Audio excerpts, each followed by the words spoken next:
बिस्मिल्लाह।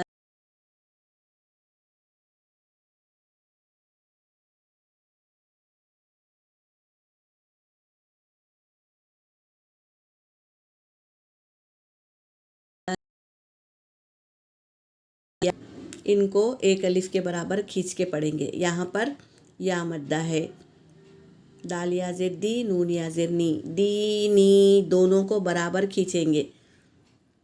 दी नी फी ही, हा के नीचे ज़ेर है तो इसको जल्दी पढ़ेंगे।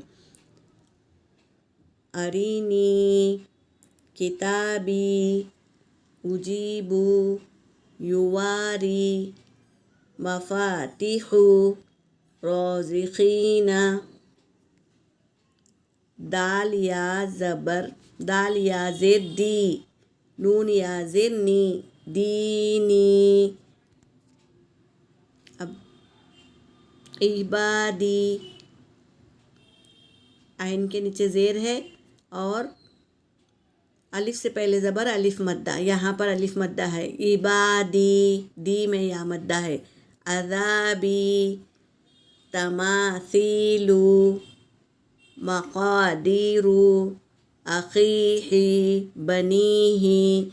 मैं क़ायदा इसलिए डालती हूँ, बहुत से बहनों का या मद्दा छूटता है और अलिफ मद्दा छूटता है, तो हम ये क़ायदे को ध्यान से पढ़ेंगे तो हमारा अलिफ मद्दा और या मद्दा पक्का हो जाएगा इंशाअल्लाह।